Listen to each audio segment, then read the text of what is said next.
can we get the show going? Can we get the show on the road? Yes, let's get it going. All right. Get it going.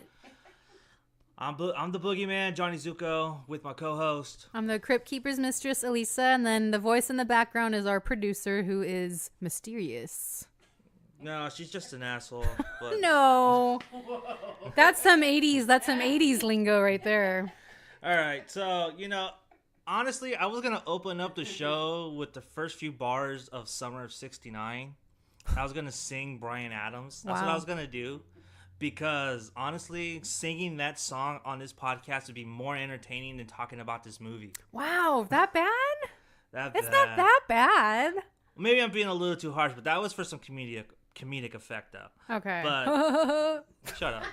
Patronizing me. Oh, my God. Look, okay, so let's back this up. Summer of 84 is about a group of kids who think their neighbor is a serial killer, and he's a cop, their neighbor, and he happens to be the local sheriff. Yeah.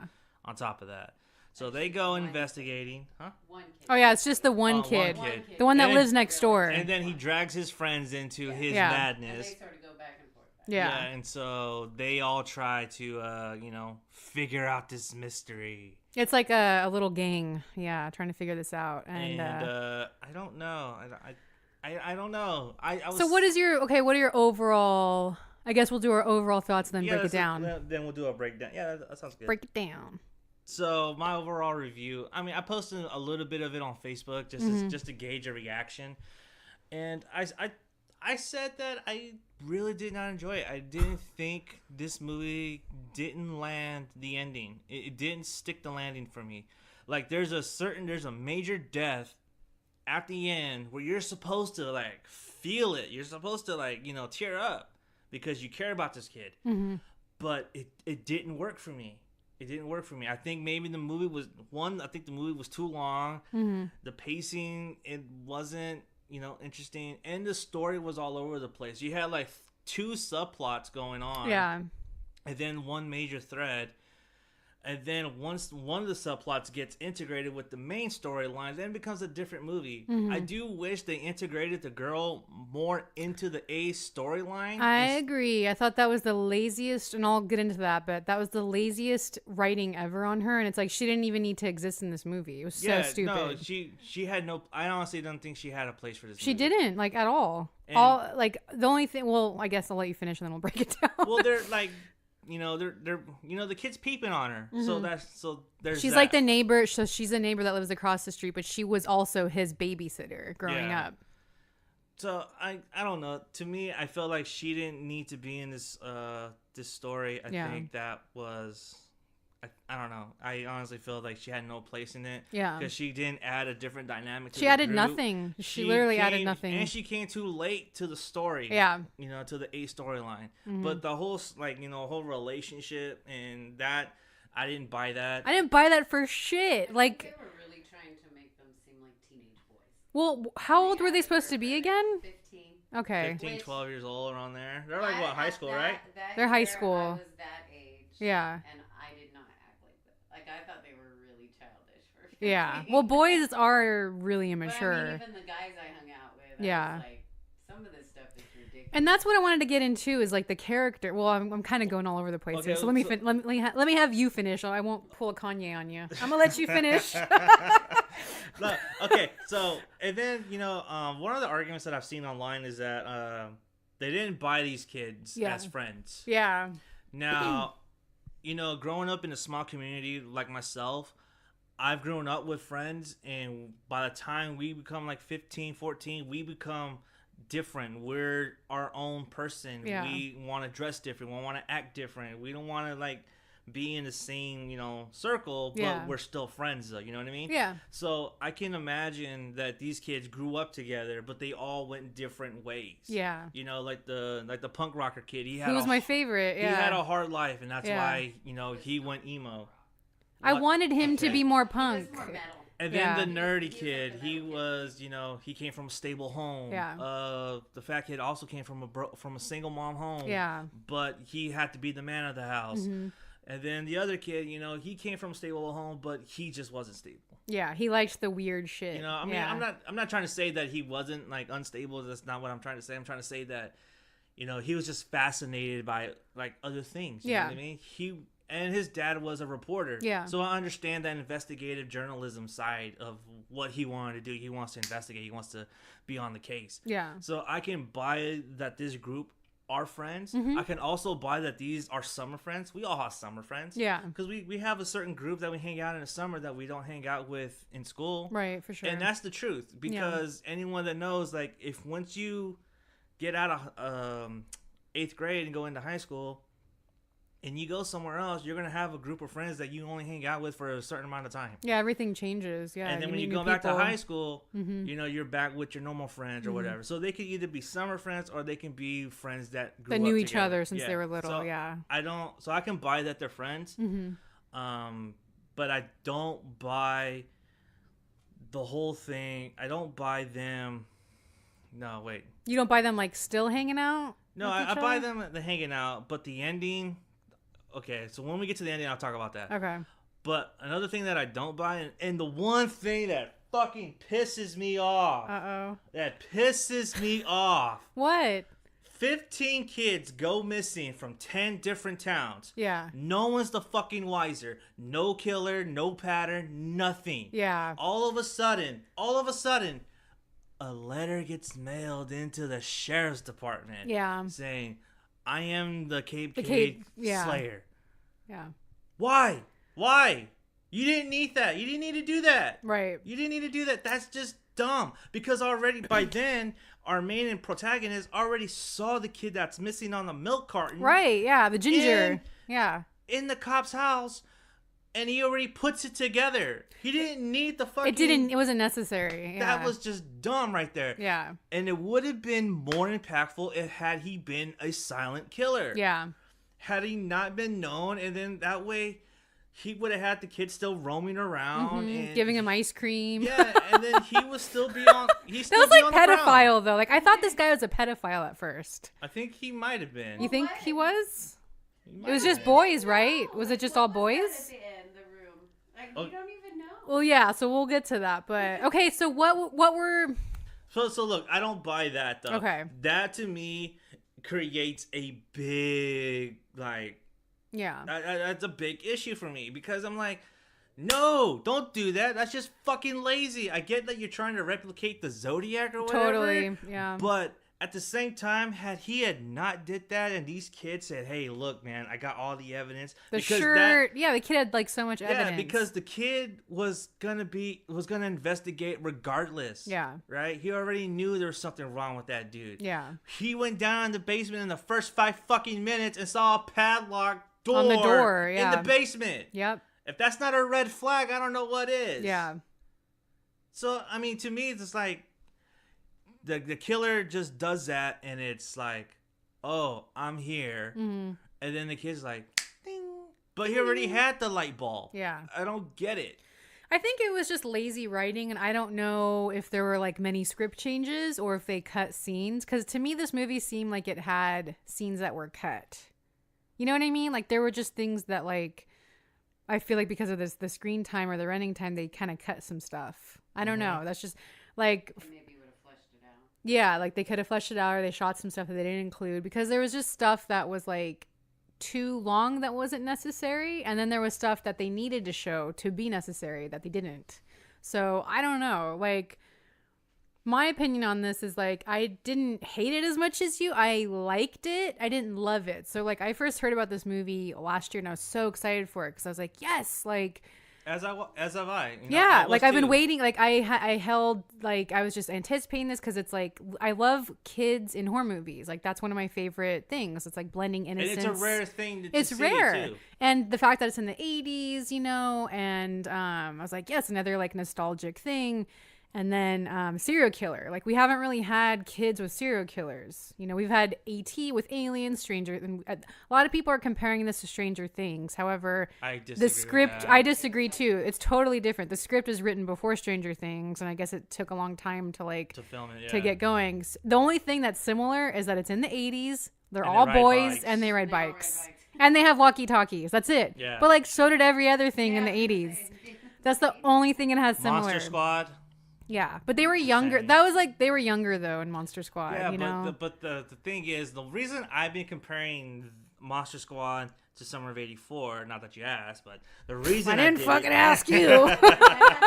the reason I've been doing it, and I've been catching a lot of flack for it too. Yeah, saying like you can't compare these two movies. They're so different in my opinion. They are different, but like as I said, like you know, the more realistic choice to compare this movie with would be Super Dark Times. Yeah, I agree on that. Because of the kids and the tone of it. Yeah, you know what I mean? Yeah. So that would be a more comparable tone. Yeah. But the way I was comparing this movie to Monster Squad is a group of kids on bikes and they're solving a case. That's true. Yeah. You know what I mean? Because they're trying to solve how to prevent the end of the world while these kids are trying to solve a real life monster. Right. You know what I mean? So both these kids have their own little squad and they both follow one kid who they think is crazy. Yeah. But by the midway of the movie, they start realizing, oh shit, he's telling the truth. We need to back him up. Yeah. You know, this one, Monster Squad goes one way and Summer of '84 goes another way. Yeah. The thing is that I compare these two because when I was sitting there, I was like, dude, this reminds me so much of Monster Squad. And I actually rewatched Monster Squad last night and I was like, fuck, man. This is look, not a perfect movie by all means, but I still enjoy it. Yeah. It's a fun movie. It's a fun movie. Yeah. And I really like Monster Squad. But Summer of '84, that's where I was coming from. You know, I could have compared it to Super Dark Times, but I felt like, you know, Super Dark Times, the kids turned on each other. Yeah, and to me, to an extent, yeah, they did too. Yeah, they did too. They did at the end. Yeah, and then so. But I feel like Super Dark Times was way more serious and dark. Yeah, like the title, right? But it was just way more of a heavier. I feel like Super Dark Times is way more heavier than Summer of '84. And that's where I was going with Monster Squad because they both kind of shared those same kind of tones. Yeah, where they were trying to be comedic at moments. And they were perverted, man. Like, such pervertedness. Like, did it need that much? Like, I get it. Boys are horny, but come on. Okay, so I saw one of your comments on there, and you were really what pissed me off, because, like, I was excited because Judah Lewis, who I really like, who I told you guys, Judah Lewis, he was in Demolition. He was in The Babysitter. I really like this kid. I think he's going to be really famous one day. And I was like, oh, he's going to play a punk. And I was a punk in high school. And I'm like, I would have totally had a crush on that kid if I was in high school right now. He was like a total douche. Like, I wasn't expecting him to be so douchey and like perverted like that. I wanted him to be more punk, like fuck you, don't tell me what to do, or like, you know, I wanted him to have kind of like more of an attitude. But he was just kind of a douche. And like all the boys, I feel this is character development. I feel like they didn't really explain them enough. You know what I mean? Like, you didn't really get to. I didn't have a favorite character in this. My favorite character was the neighbor, was the murderer.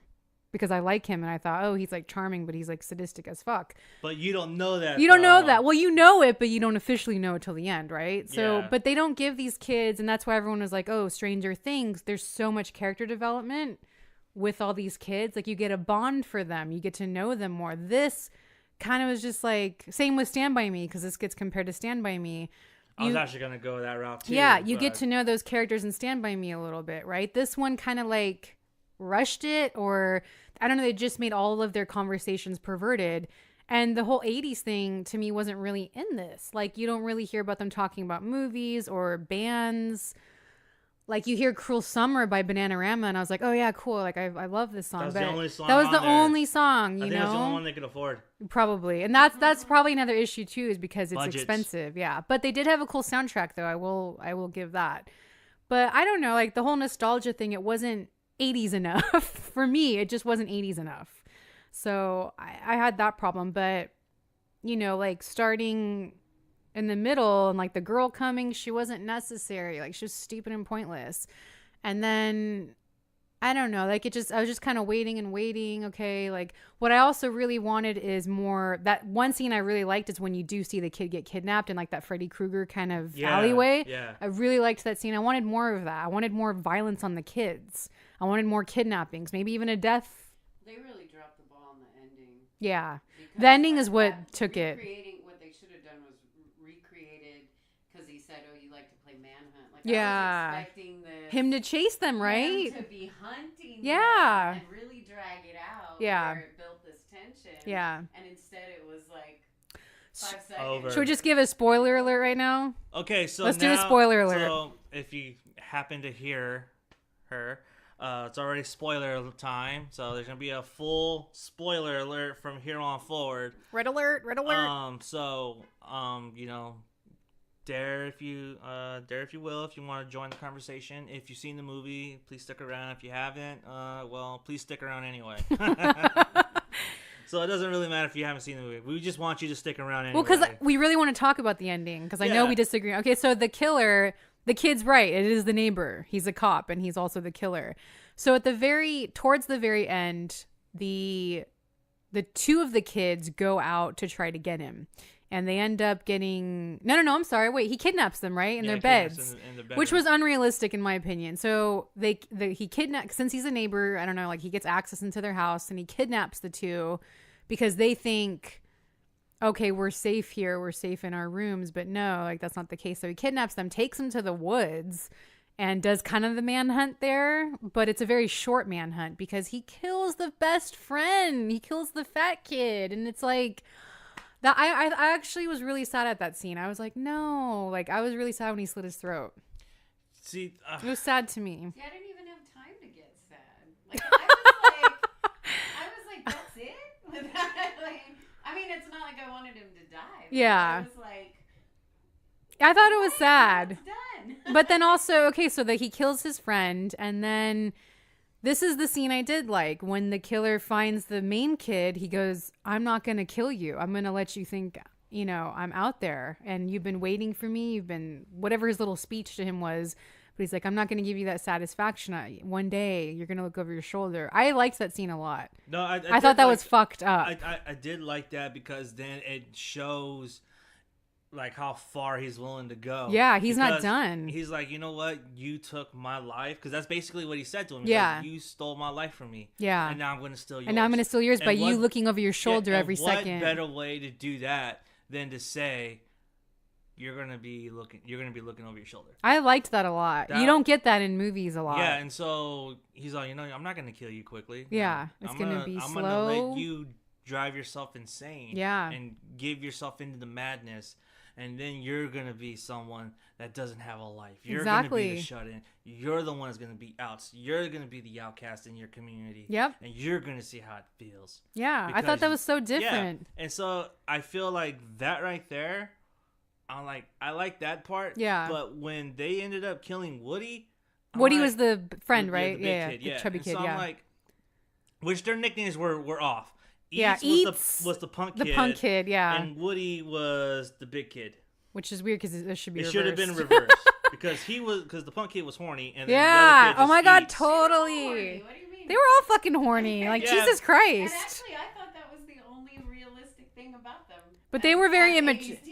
Yeah, they were very immature, though. Like, very... What was the little hand over crossing? Yeah. They were going to do something. I think I did that when I was... Like 5? Yeah. They did it in the Monster Squad with the dog. But they were younger in the Monster Squad. People keep saying that. They were. They were like 12. These are teen. But Rudy was the oldest one. But people are forgetting, like, these kids are in high school. This is a high school movie. They're getting into high school. That's what people don't remember. They don't understand that. Yeah, I didn't act like that either. And my friends that were guys and I was a punk. Like yeah, and I was a punk, so. Okay, so. Anyways. Whatever. Doesn't matter. Oh, wait, I've acted that way. I think I was. Sorry. No, go ahead now. Go ahead. Go ahead now. Go. Because in the movie, the note thing. The note thing? Which I think they feel like they explained it because the kid said, why would he leave a note? Oh. Like the same thing everybody else was like, why would he do that? And I think they felt like they explained it by the other kid answering, well, he's bored. Remember they gave he a got, little yeah. So I think they felt like that. What they didn't explain is because he frames a guy, and that so everyone thinks they're safe because they think this other killer is caught because the neighbor framed some guy. Well, they should have elaborated more on that, like the evidence or something, like, oh, they found a shirt, or you know what I mean, like, oh, we caught the killer, but they didn't give But they gave back the evidence back to him, though. So he could have easily planted that shirt in the guy's trunk. But they should have said that or something. Like, Yeah, they found a shirt. But at police briefings, though, you don't give all the That's information true. Okay. to press. That's true. You keep everything.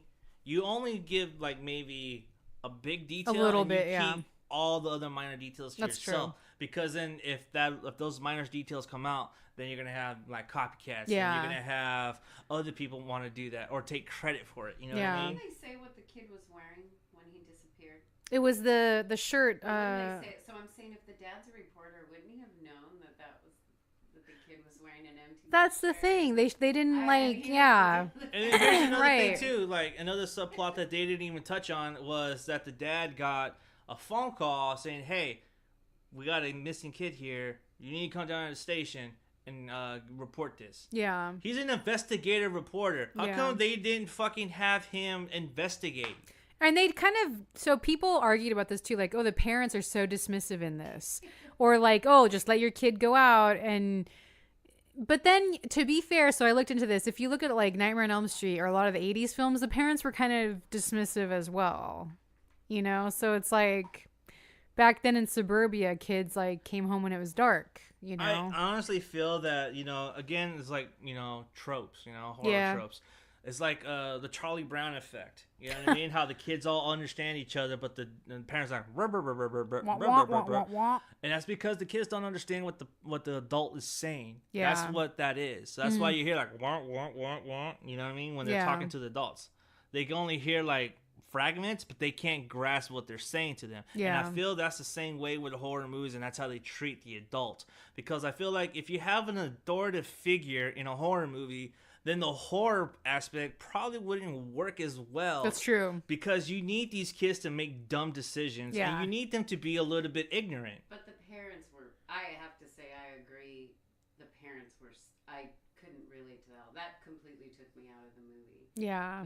They were, I mean, I did, it was a little more easygoing, maybe, but not in the sense where if there was some kind of threat, and especially him getting a phone call like that, like a kid just disappeared. Yeah, like you're staying in tonight. My parents and my friends' parents and their parents in town, like if there was something like that going on, the parents were a little more. The kids would still. I snuck out. As a kid and they should have done that. That's what. Yeah. What, I mean, they did sneak out, but they should have had a little more. The parents were just like it was nothing. But do you think? Weird to me. Do you think that's because they felt safe because they lived next to a cop?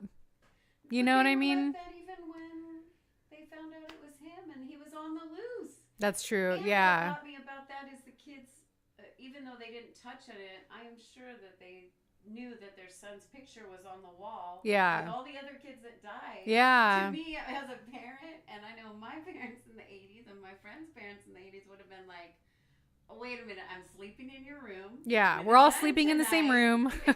Which I thought that was just tuck you in and be like, yeah, sweetie, he has nowhere to go now. Yeah, no, exactly. The one bright spot to this movie that I really liked, and the one thing they should have focused on was the serial killer himself, because he was just so good. Yeah, and the fact that he had pictures of his victims on his wall just indicated how creepy and how meticulous he is in by picking his victims. And I wanted more of that. Like, I wanted more kids to visually get kidnapped. There's only one. They only showed one. And then he has the fucking balls to fucking kidnap the chief of police's son. Yeah. Wow. Yeah. But why? Exactly. We don't know why. We don't know. What was his pattern? Yeah. What was the room? That's why. Do you think there'll be a sequel? No. You don't? No, I don't think there's just because you can't, because if you make a sequel, you diminish your ending. You diminish that speech at the very end. Because if he comes back, then he has to finish off that kid. Yeah. Period. There's no way you can make a sequel about him without having the other kid. Because now they're interlinked. They're intertwined. Their fates are connected now. And sometimes it's scary why we don't know why someone kills. We don't know, like what goes on in that person's head. It's like Seven. Yeah. You don't know John Doe's motives till the very end of the movie. You don't know his motives, and that's what makes it scary. You Yeah. don't know the cop's motive, because you don't know what drives him to kill. Right. You don't know something. You don't know what happened. You know what I mean? So to me, it's like, well, that motive's left up in the air, and that makes it more creepy because then it's just like, well, is there? And he's so charming too. Yeah, because then it makes your mind race and think, well, what did he do? This? Did he do that? And because I remember when I walked out of the theater, the whole entire time I was thinking, shit, what kind of killer was he? Yeah. You know. And how did he kill the kids? You know, like we don't really know. I mean, there's a bathtub. In that padlock room, there's like a room, and then there's like that little bathtub, filled right? with sulfuric acid.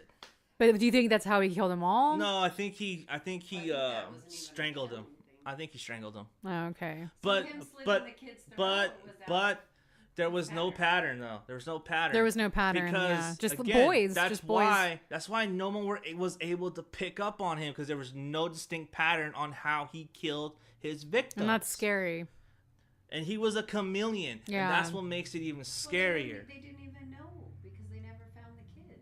I know, but that's what I'm trying to say, though. I'm saying that there was no pattern, right? There's nothing left for them to go off on, pretty much. And so they're thinking, oh, this is once an occurrence, once and that. There is one murder that's different from the others, which he killed the whole entire family, which I think is his first murder. It could have been, because if you look at all the rest of the news clippings, it's older. They're all single. You know, it's all like a kid here and there. And boom, the boom, dates, boom, boom. the family was the oldest one, right? It was his family. Maybe. Did they match up with the photos in that back room? Yeah. Any of them? They were there, right? The photo of the family was there. No, the photo was on the in the living room. I'm sorry, in the living room. Yes, but he had it there. There was a bunch of family photos in that one room. Oh, in the bedroom. Yeah, I don't think that was it though. I don't know. I think it was on the wall in like the living room. Because I think that was his first murder. I was saying, do any of the people match up? No. I don't think so. Oh. I'm not going to watch it again just to fucking confirm it. I don't even know. I don't know. That was really unsatisfying for me. But, That's then. Feel scared. And to me, like, you could have made the whole movie about him. Yeah, you could have. You could have made the whole movie about him. And there's only one kidnapping throughout. Yeah. I feel like... I was cheated on that, I feel. I feel like if he was a predator like you were making him out to be, he would have had more of a cycle and just started kidnapping kids. And they should have showed that. Yeah. You know, they don't need to show him killing like every 10 seconds. Because there were no stakes raised at all. Yeah. Once that kid got kidnapped, then everything was still, you know. I wanted like a shocking scene. I mean, to me, I like the ending, but I wanted like a shocker. You know what I mean? And if he was bored, and if he was fucking bored, and he would have dumped the body out in the woods. Yeah. For everyone to see. Say, hey, come look at me. Look, I'm being brazen. Come find me. He was very careful covering his tracks because so at the very end, when the kid gets away, he gets picked up by someone driving on the road. You see him driving, and then you see the burnt car. His burnt police car. He burnt his police car. Like, okay. And then that's where the kid knows, oh, shit, like, he's still out there, you know? Again, like, he just threatened me, but then his car's on fire. He's covering his tracks. And who was the guy driving the car that would just casually pass the car burning on the side of the road? Just a straight, I know, yeah. Fisher. Yeah. He didn't even look over. Like, that would have been odd. Yeah. I think that's why he drove up there, though. Oh. It wasn't clear, but yeah. The one scene I did like, though, was the ending again, because then when he's riding his bike back on his block, you know, his paperboy route, it's sad because you see the house for sale. Woody's house is for sale. The mom's not there anymore because Woody died. And then he passes by Eats and the other kid, and they're tearing down the tree house, and you could see they're not friends anymore. So I really feel like this film had a vibe like adolescence. And he lost the girl of his dreams. And he lost the girl passes by in the car. So I feel like this movie's kind of like losing your adolescence, and then you know? In a sense, too, because he did lose everything. Yeah. He lost his friends. He lost his girl. He lost his best friend. Yeah. You know, so now he's all by himself now. Yeah. And that's what he did. And I feel like that's kind of a satisfactory ending to a point. Yeah. But I feel like this movie throughout did not deliver. I felt like they focused I think they focused too much on the wrong things. Yeah. Like the girl in the relationship. Yeah, there. I agree. If they would have built that up and then integrated her more into, you know, the she should have had a more pivotal role. She was just kind of like eye candy, which was dumb. Yeah, and so if they would have integrated her as much more of a pivotal, you know, character within that group and add a certain dynamic to it, I feel like this movie could have elevated. I also feel like they focus way too heavy on the kids' home life. Yeah, that's true. It's like, okay, I understand that we got to get to know these characters. Yeah. And we got to care for them. But they didn't really give specifics to each character. It's just it's just kind of like little blurbs here Yeah. and there. You know what I mean? But Yeah. you didn't even get to see the nerd's house. Or Jimmy's house. Yeah, you did. No, you hear the parents fighting. You but hear him fighting, and then you see his brother. Yeah, he was hot. So he was a babe. Yeah. And so He didn't look 80s to me. I wanted that Eats did because he had the punk look. He totally reminded me of the metal guys that. Yeah. were in But I wanted him more. I wanted him more punk because he's such a good actor though. Like in other things he's I've been seen. Kind of thrown together. Yeah. Like Someone went to that Urban whole Outfitters. 80s vibe reminded me of somebody's idea of the 80s. Yeah. Who actually and didn't not live it? Realistic 80s. Like how. Where was the acid wash? Where was like, yeah. Summer of '84, it just didn't do it for me. I see a lot of people love it, and right now it's sitting pretty at a 76 on Rotten Tomatoes. Tomatoes. Rotten Tomatoes. By the way, the Boogieman right now is wearing a Monster Squad shirt, so I just wanted to point that out. Yeah, I'll be taking a picture on Instagram. I should have worn a Summer of '84 shirt. Just to show where we are. Yeah, right. Well, like I said, I didn't love it. I had such high hopes for this because, like I said, I've been waiting for this. I like that actor, and I love kids and killers and horror, but I didn't hate it. I actually liked it. I just didn't love it. Honestly, if this movie was like a mixture of The Sandlot, mixture with Monster Squad, mixed with Rear Window. Goonies. No, I hate the Goonies. What? Yeah, I hate the Goonies. Was good. We'll have... No, that's Stranger Things. What else? E.T. No, so this is the perfect one because I said it. It was Monster Squad meets The Sandlot, mixed with Rear Window, sprinkled in Goosebumps, and then add there was another one, Goosebumps. Super Dark Times. No, God damn it, there was another one too. Are You Afraid of the Dark?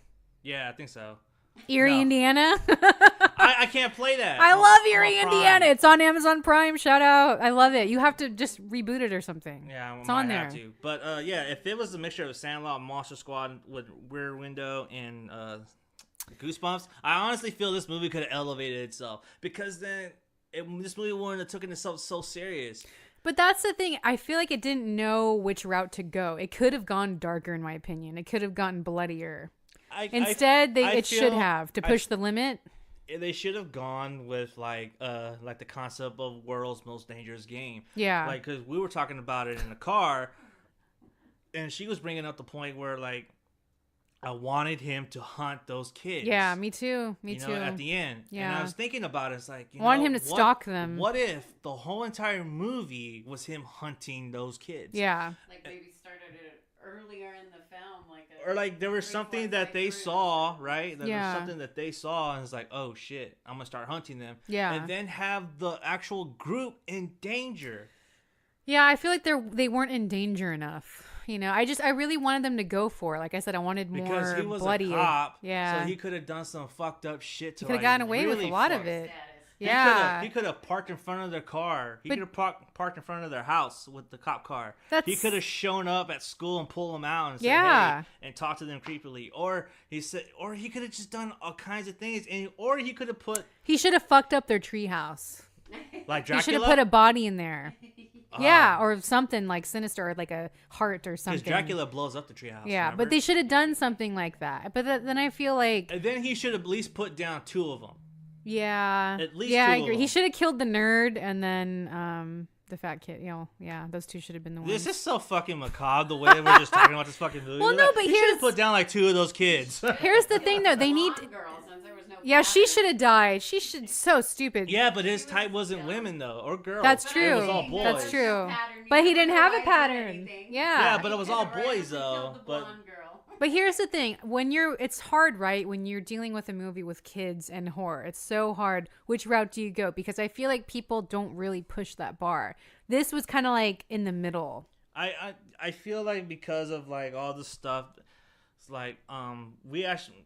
Me and my lady had this conversation after we watched Super Dark Times, And we were talking about, like, you know what? Like, it's hard to do a movie like this because of all, like, the school shootings. The school shootings, yeah. And, you know, how just these kids are just going to another level now. And it's hard to, like, make a movie about teenagers and kids in general without trying to say, you know, well, you know, without pandering to them or something like that. You know but, you know, I feel like the 90s got away with like, I wish, here's the thing. 80s did it better, though. But no, like, I saw a movie recently that was in the 90s. It was I think it was right before Columbine happened. It had Ben Foster, and it was about school shootings, and it was a fucked up movie. It was really messed up, but it was so good. And I just feel like things... Ben Foster? Yeah, Ben Foster. Really? And what's it called? I gotta look it up.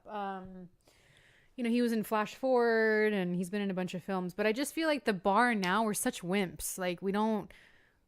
It's because scary shit happens to kids. It's very PC. Yeah. Like it's very dark, left. like Super Dark Times would not come out in the theater because of that subject material. Yeah. Even though you didn't see the incident, right? Just the implication of the incident is just too much for people to handle. And here's another thing too that, like, I don't want to. How do I phrase this? It's not getting sick of, but why don't we have girls do this? It's every movie that's been like this has been all boy groups. Because Goonies. you women need to learn your place. Hey, I'll show you. No, but think about it. Let me go down the list. The Goonies, Monster Squad, The Sandlot, Stand By Me, Stranger Things. Actually, I E.T. disagree with Monster Squad because the little sister had a pivotal role. But it was mostly the boys. She prevented the end of the world. She became friends with Frankenstein. She got Scary German Guy.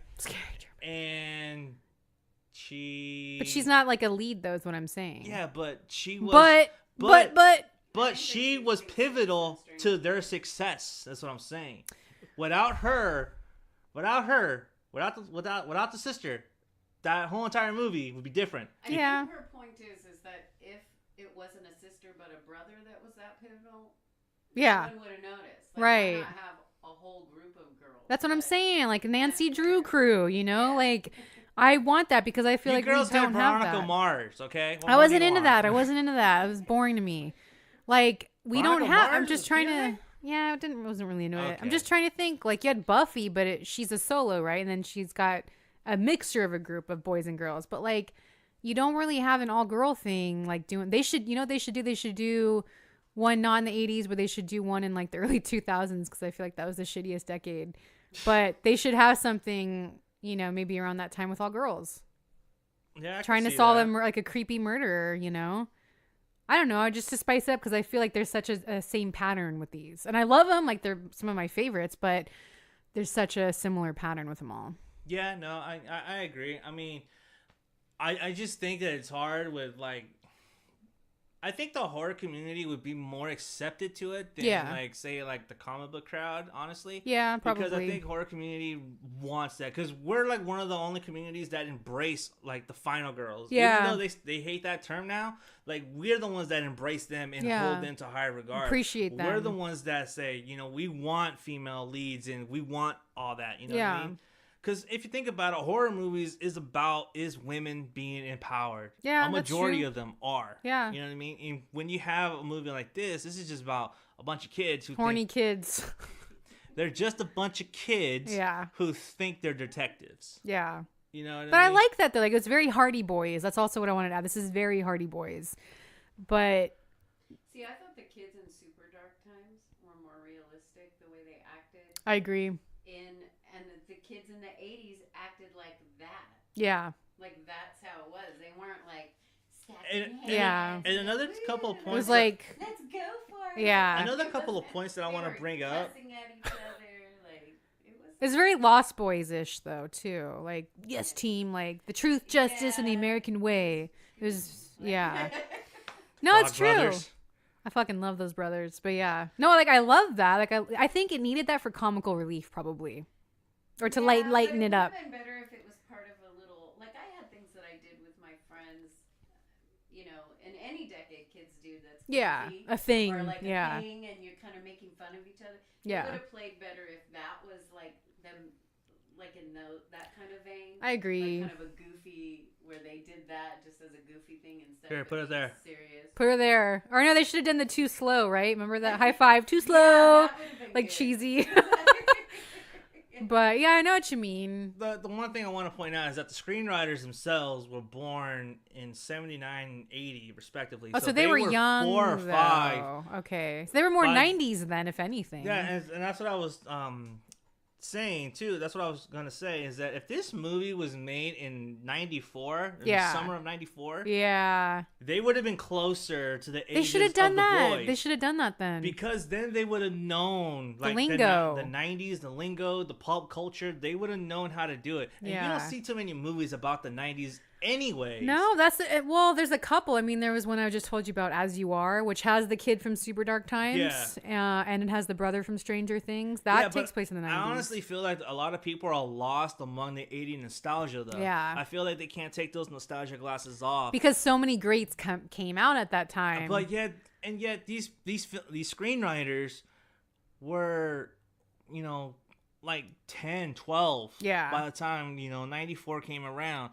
They could have made a much better movie. I agree. Writing about that time, because they would have been closer. It's hip. It's in. Yeah, I know. Yeah. But, disregard that just for a moment. What's popular too. Yeah, just disregard that, though. I honestly feel like they dropped the ball, because if they didn't focus on the 80s and just made it in the 90s, this movie probably would have been better. These kids would have been more real. The stakes would have been higher. The cop would have been a little bit more creepier. Yeah. But he would have been likable. I wish they gave him a mustache. That's the only thing that was missing, was like a creep porn stash. Yeah, like you know what I mean? Like in Sleepaway Camp, where the dude just put the shoe polish on The his shoe lip. polish. They really should have done that. Like, I just wanted that mustache. And did he have those aviator glasses? Did he have those? No, not that I remember. Damn it, they should have added that, because that was very popular in the 80s. See, I liked sort of he had kind of a baby face, like a chubby baby face. And I thought that kind of worked. And he was cute, for sure. Being like a creepy guy, but he came Like across innocence, like, yeah. Like I'm a little boy. I love him. He was on Mad Men. He was like one of the main characters in Mad Men, and I like seeing him in this kind of tone. And then I saw, I was talking to you off air, I saw Turbo Kid. Right? By the same filmmakers, totally different film. So I enjoy the hell out of this movie. I love the practical effects. I love how bloody it was. It's so violent. I love the humor. I just loved everything. The pop culture reference were on fucking point. Music was great. Music was good. And I could totally tell the difference in writing. And here's the thing, though. Because of all the violence in Turbo Kid, I was expecting that in summer of 84. Yes, they didn't write it, but I was still expecting that. It was so tame. In summer 84, they wanted to be a teen noir film. That's what that wanted to be. It wanted to be a noir film. Yeah. You know what I mean? Because it was a slow burn, and they wanted to build up to a climax where you're like, oh shit. Oh shit. Yeah. God damn it! Really? What happened? I don't know if that's the kitty or if It's probably drool, cat drool. it was like. But yeah, like it was just it was a slow burner, yeah, but like even I feel was way more in your face than Summer. And you have those kids, like, and those kids are younger. Those kids are actually in danger. Like it was in the 80s. Yeah. That did a good job of representing the 80s. But back to my initial point is that I could totally tell the difference in writing style and how they approach the material. Yeah. And how they, saw the 90s. Yeah. Because the movie took place in 97. Mm-hmm. So I can totally tell. Which makes sense. Yeah, so I can totally tell how they saw it, right? Now, their I'm really vision. curious to see what their vision of the 80s would have been. To me, I was also arguing that this is like a giallo film, like in Italy, an Italian filmmaker filming America in Italy, showing teenagers Totally. in a different light, American teenagers, Totally. Nonetheless, in a different light. You know what I mean? How we all think about having sex on water beds and smoking the marijuana. Yep. You know what I mean? Yeah. And so that's like in pieces. You know what I mean? Yeah. So, and then there's another film, like a Dario Argento film too, that that he does it where the kids have like Coke bottles hanging in their room and shit. Oh yeah. And so it's like that's It their did take. have that feel. Yeah. That's their take on American teens. Yeah. You know what I mean? That's what they think what Americans are. Yeah. I feel like the screenwriters, I feel that's how they look at the 80s, even though they're from here. Aren't they Canadian? They're Canadian, I think. My phone's over there. I'm pretty sure they're Canadian. I don't know where the hell my phone is. But well, so maybe if that's true, maybe maybe that's why we all experienced the 80s different. Yeah. You know what I mean? I was born in 85. I was 5 when the 80s ended. So a lot of my memories are from the 90s. Same here. And so when I look at the 90s, I'm always looking at the 90s like the music, the fashion, the trends, all that stuff. The language. A lot of the big things out of my life came out of the 90s. Yeah. But I don't go back and harp on the 80s. Yes, I love 80s music. Yeah. But that doesn't mean that I'm going to sit there and tell you, like, I know more about 80s than someone that was in the 80s. That was in it, yeah. You know what I mean? Yeah. Like, I'm in the 90s. You know what I mean? You want to argue about something from the 90s? Let's go. Yeah, We'll exactly. do that all day. Yeah. You know what I mean? Totally. But that's just how I look at it. No, it doesn't say where they're born. I thought they were The Canadian. screenwriters are Matt Leslie and Stephen J. Smith. Let me see. I know the directors are Canadian, though. French Canadian. 8. What is their name? SS. SS. Sorry, we're looking at our phones real quick, trying to. We want to be informal, informal, so we want to make sure we give you the right information. Canada. Let me just type in their name and then Canada. I mean, I think it is Canada. Yeah. Yeah, I'm pretty sure because Turbo Kid's from there. So, yeah, they got to be Canadian.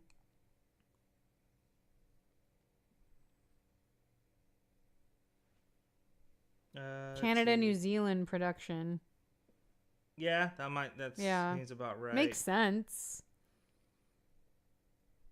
Oh, yeah. Canadian Film Collective. Okay. Iconic Decade, Canadian Film Collective, RKSS. So there you go. Roadkill Superstars. Oh, that's what that stands for.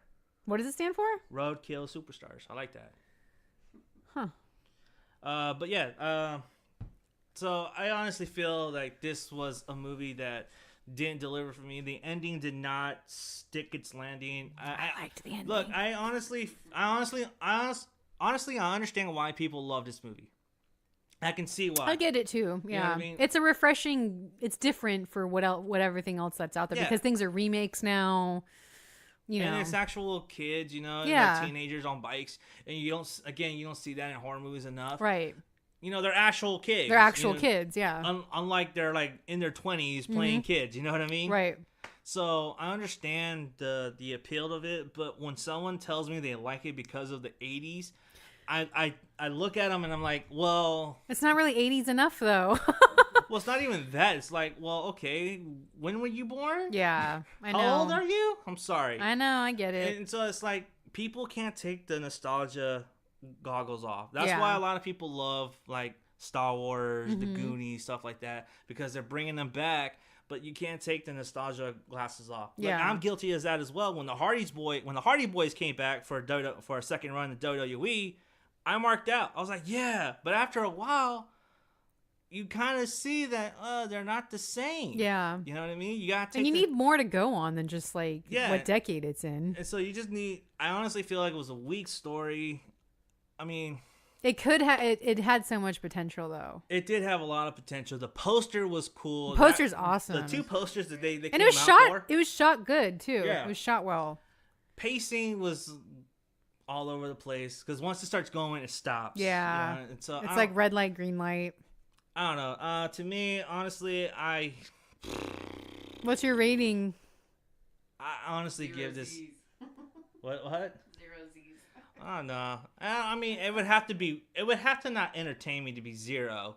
Okay. But it did entertain me to a point. So I'm going to give it maybe 2 Z's out of 5. Okay. But at the same time, it's like, if that ending would have hit home a little more, if I understand they wanted to go for the sucker punch effect, you know what I mean? Just like, and it shock you. Mm-hmm. But it wasn't shocking enough because the person that they killed yes, was the right one to kill, but they did not set up his character to be the focal point. They set up Eats a lot better to be that kid. Yeah, because he was like more if it was Eats or the girl, then yeah, that probably would have been more, because you felt bad for Eats, but not to say you didn't feel bad for Woody. You did. And what he meant to his mom, because he was the man of the house. Right. But I feel like if it was maybe Eats or screw Eats. It had to be the girl. Yeah. It would have had to been the girl, because then that would have been the shock factor needed. Yeah. I liked Woody, but they did not set him up. It needed more of a payoff. Yeah. He was not like set up to be a focal point. Mm-hmm. Even though he was his right-hand man, you did not feel that impact. Yeah. If it was the girl, you would have felt that impact, because he liked her so much. He liked her. Yeah. He was coming of age. Yeah. And he was trying to, like, get with her before the summer was over. He should have killed both of them in front of him. Like, he should have kidnapped all the kids at the end and tied them to trees or something in the woods, or and then take a chainsaw to them. Right. Death, not spoiler alert, but that death should have had the same impact that the death in Hereditary had. Yeah, I agree. Nothing's like that. No, yeah. I totally agree. Yeah. That impact like on you, where you went, oh yeah. God, and I think that's what they were going for, but they it's like it the was movie sad. ended like 3 times. Yeah. Yeah. You know what I mean? Because right when the siren's in, it faced to black and you think the movie's over. I Yeah. almost got up. Oh, really? Yeah, I almost got up. It's like, okay. And then he rides his bike and then you see the attic door come open. Oh, that part. Yeah. Yeah. And then it fades to white again. Yeah. And then it goes into him riding his bike. I was like, motherfucker, is this movie ever going to end? Yeah. That was a weird transition. Yeah, the editing was weird on that. Yeah, I don't agree with the editing choices. Yeah. I would have just cut into the next scene. But I did have to say, I did really like his little speech. Like, I'm not going to kill you. That, and then when he rides his bike and he sees, like, his adolescence is over. He doesn't have his friends. Speech would have been better if he would have hunted him. Yeah. And made him work harder to stay alive, thinking he was going to die. Yeah. And then said that after finally getting him after some kind of... It needed more of a manhunt. Hunt. Yeah. Manhunt. Yeah. Like, because then it would have fed into the idea of how he's going to feel later on. It would have given you the clue of how it feels to be hunted. Thinking you're going to die, and then you don't. Yeah. So then he's stuck with it the rest of his life. Otherwise, it was just like, what? I also thought the main kid, because he does the voiceover, I thought he was a little hard to understand. I don't know if that was his speech but like, I had to put my subtitles on when that's right. You watched this on... I watched this on iTunes, huh? Amazon Prime, actually. It was on Prime? It's on Prime. Oh, wow. We could have saved $5. Yeah, I know. So I was kind of like, wait, what is he saying? Because it was very like, I don't know, like his speech or something was kind of difficult to understand. We saw this in the theater, and there was just one crazy guy in front of us that just kept fucking... moving his seat? You got a seat mover? He kept moving it, and like he was breaking the seat. Like, what the fuck? Was he like an old guy, or What's wrong with this? maybe it was Mackie? It's like, God damn it, they got me all wrong. Yeah, right? I I don't know. So you give it a 2 out of 5? Yeah, I give it 2 Z's out of 5. I'll give it a 2.75 out of Really? 5. Yeah.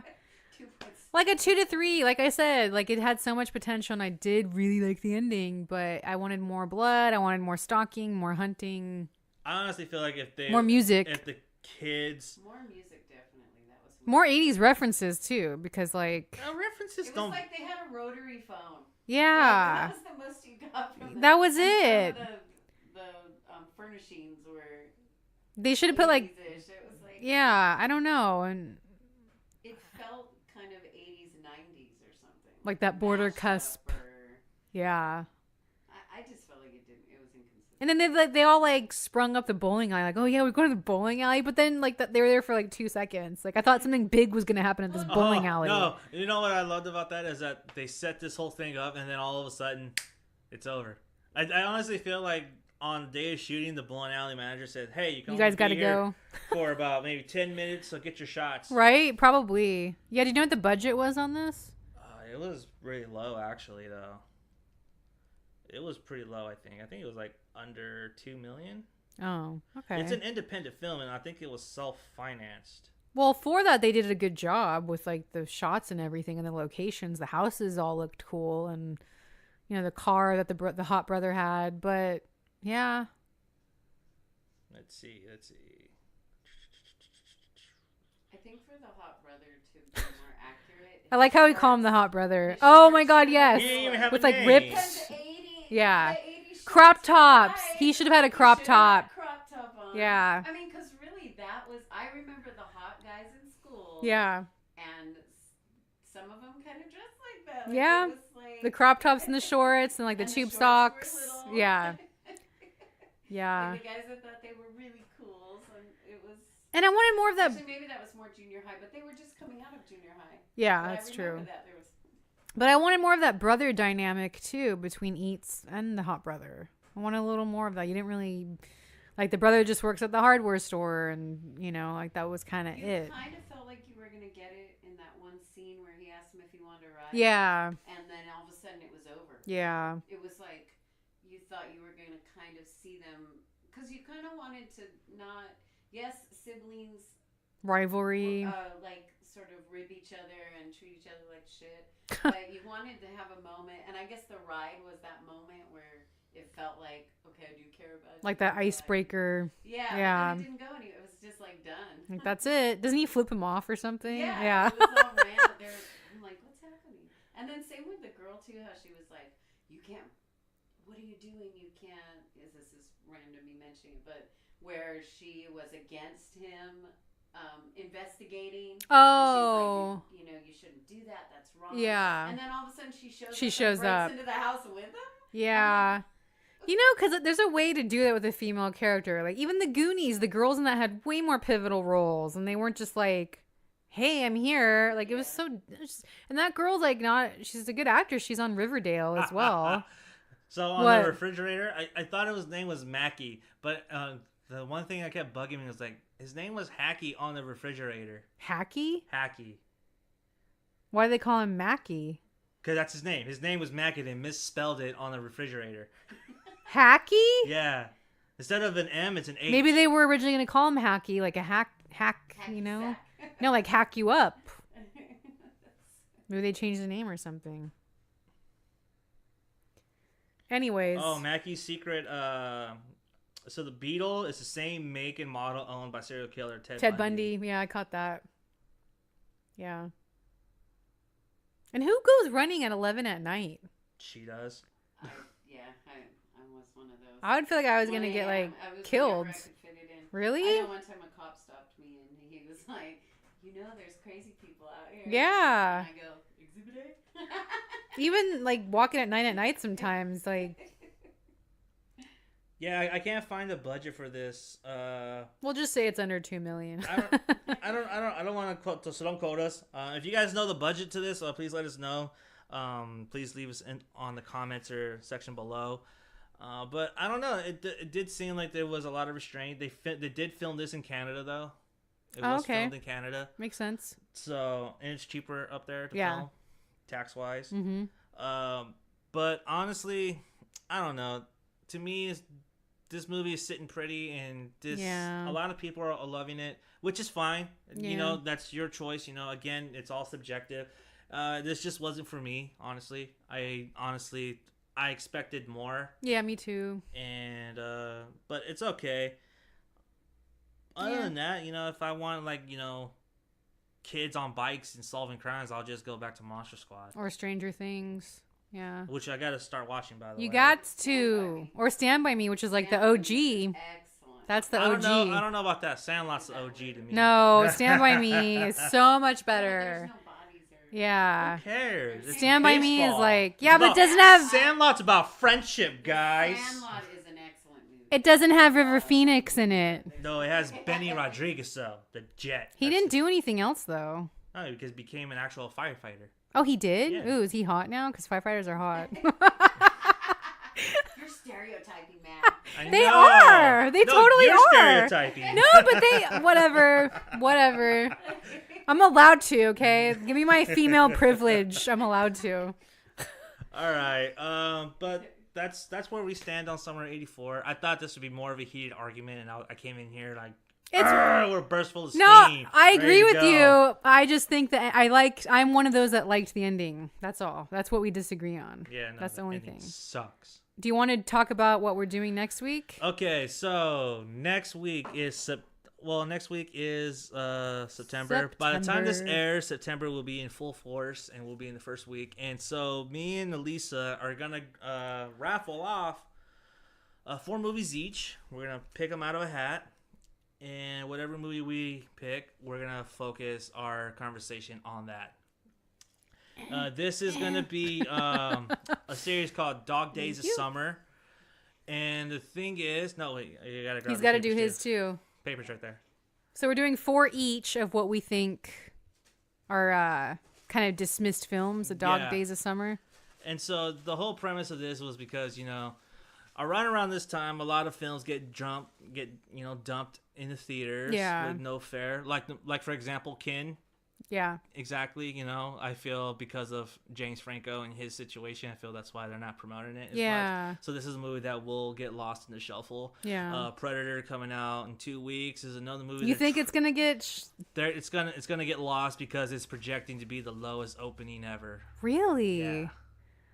Huh. And so. I'm excited for it. I didn't like the new trailer that was released though. I try to stay away from the trailers. It plays rap, and I'm just kind of like, oh god, like please no, Look, please no. I'm gonna say this. In Black and Deckard, I trust. That's all I'm gonna say. Okay.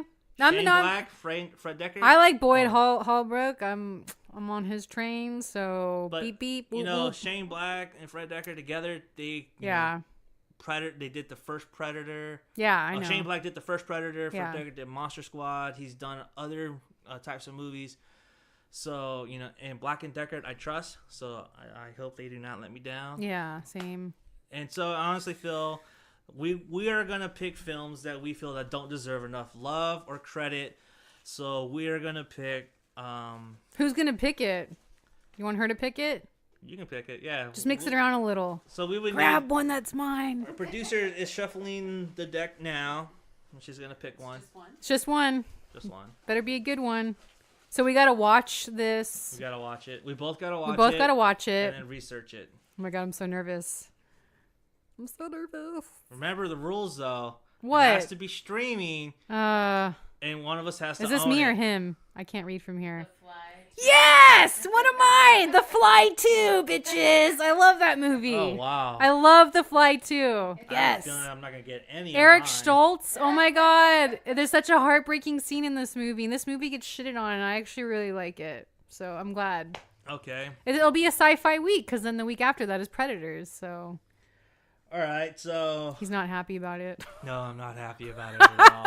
I remember watching The Fly 2 as a kid and not liking it as much. Well, it's very different than the first one. How old were you when you first watched it? I saw it in 95, so I was about 10. Okay. I think you should do 2. We could do 2. Why? Because this is a really good one. Is it mine or his? It's probably his. His, but this was a really What is it? I can't. All the Boys Love Mandy. I didn't. Oh. Didn't love that movie. I had high hopes for that, but I didn't love it. We're gonna have to talk about that movie. I didn't love it. I liked the guy, the twist at the end, but I thought everything else was kind of dumb. No.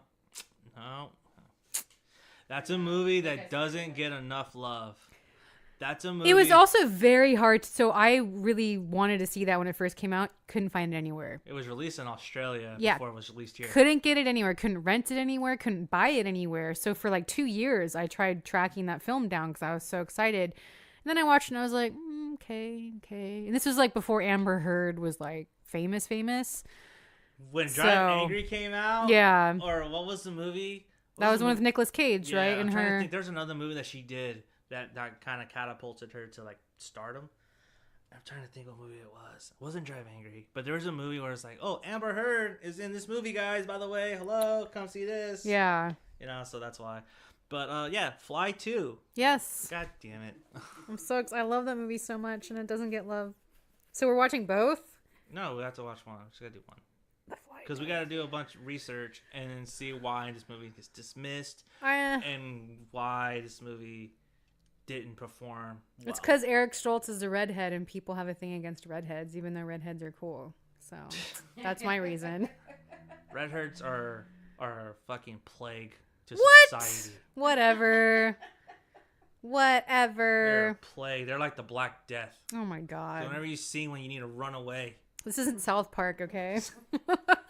Oh, so you got that. Yeah, of course. I love South Park. Okay, so The Fly 2, that's going to be our movie in our discussion topic for next week, and that's going to be interesting, I should say. I'm just shocked your producer likes And All the Boys Love Mandy Lane. I thought it was alright. Wow. We will save that. If that movie gets drawn next week, we will. Bitch, get out of here. We will talk about that. Okay. So before we leave, Predator, are we doing a review for it or no? Yeah, hell yeah. Okay. Do you want to do it just on that one, Yeah, or like a catch up?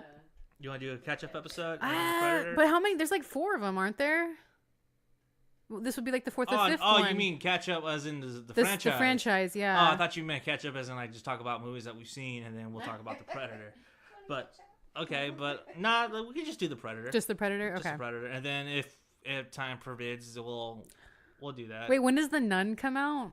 The week after. I don't know if I can see that. I don't know if we're gonna go see She that. scares me a lot, so I don't know. Like, she really freaks me out, that actress. I don't know what it is. It does look interesting, so I am curious to go see it. I don't want nightmares. I might scares drag me. her to go see it. So we might go see that. I don't know yet. We'll see. But yeah. Say every time we see that commercial in the theater where she jumps out and grabs the girl. Yeah, she fucking every freaks single me time I out. jump, even though She's wait, you scary. yeah, the first time we saw it, I went. She is scary. Oh, I thought you were playing dumb, honestly. I was. It's scared. It like startled me. It was Because she hardly gets scared. I so, know. I'm like, oh, whatever. Like, I was like, Yeah, I know. Okay, Other well, than that, I have to say I think the movie's gonna suck. But Probably. then I'm definitely gonna take her there. Well, wait, did you see the Wink. first 2 Conjurings? Nah. You gotta kind of watch those, right? I have the first they one. I look haven't so seen. bad. They're not bad. They're not bad. They're actually they're okay. They're not The way bad. you feel about Mandy Lane is the way she feels about The Conjuring. Really? Well, I didn't hate Manning. Okay. Okay, now we gotta table that All right. discussion. I just hate the way it was shot. It was too grainy. We gotta okay. wait. We gotta wait. I don't like the way it was shot. It didn't work for the movie. All right, we're gonna continue this conversation off air. Bye. Bye. All right, guys. Johnny Zuko, Elysa. Come on, say your catchphrase. You're cutting me off, man. Stay scary. There you go. Bye. Bye.